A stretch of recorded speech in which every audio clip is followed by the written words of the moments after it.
Nilinaw ngayon ni Department of Education Secretary Sani Angara na hindi dapat managot ang mga guro at principal ng San Jose National High School sa Tacloban City sa nangyaring shooting incident na ikinasawi ng 3 estudyante at ikinasugat ng maraming iba pang mga estudyante sa Tacloban City, Leyte. Sa ambush interview, sinabi ni Secretary Angara na kung wala ang mga guro at principal, malamang ay posibleng marami pa ang mga nasawi sa naturang shooting incident kung saan 2 estudyante na may edad na 14 at 15 anyos ang walang habas na namaril sa naturang paaralan.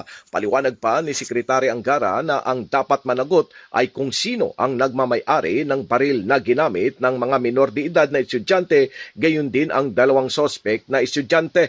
Binigyan din ni Secretary Angara na dapat ay maging mapagmatsyag na ang publiko at turuan ng mga magulang ang kanilang mga anak ng tamang asal upang maiwasan ang pambubuli dahil tinitingnan ng mga otoridad ang anggulong bullying at ang impluensya ng violent online content na ginagaya ng mga kabataan sa totoong buhay.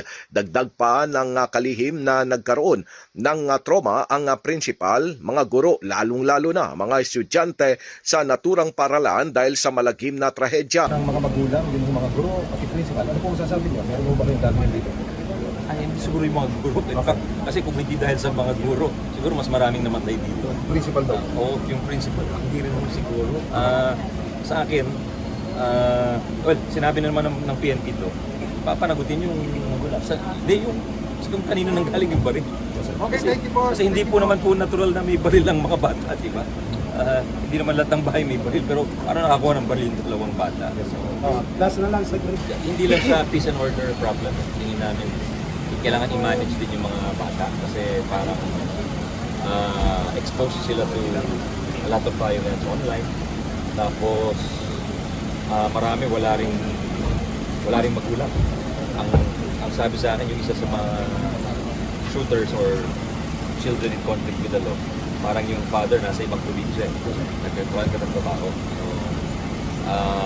sabi ko sa ating, ang mensahe ko dito sa ating mga guro at saka mga principal na talagang parang magulang na tayo nito at saka kinakamusta natin, dapat natin yung mga bata at tinitingnan kung talagang may aberya, may problema, may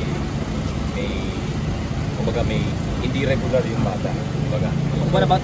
Binanggit din ni Secretary Angara na hindi pa umano malinaw kung mayroong kapabayaan ng principal at mga guro ng naturang paralan dahil ang concern lamang ng DepEd ay ang kalagayan ng mga estudyante at sa ngayon ay parang ayaw pang magsalita ang mga guro dahil sa trauma ng naturang insidente. Giit pa ng kalihim na lahat ng ahensya ng pamahalaan ay nagre-report na sa insidente. Ang PNP, DSWD, DepEd, alkalde ng naturang lungsod at pagdating naman sa principal ng nasabing paaralan ay bigla man itong hinimatay dahil sa matinding trauma ng nangyaring shooting incident. Binigyan din pa ni Secretary Angara na dapat ay mayroong protocol na sakaling mayroong mangyayari ng kahintulad na insidente kung ano ang dapat na gagawin ng mga estudyante at guro kapag mayroon ng namamaril sa kanilang paralan upang maiwasan na maraming casualties ang madadamay.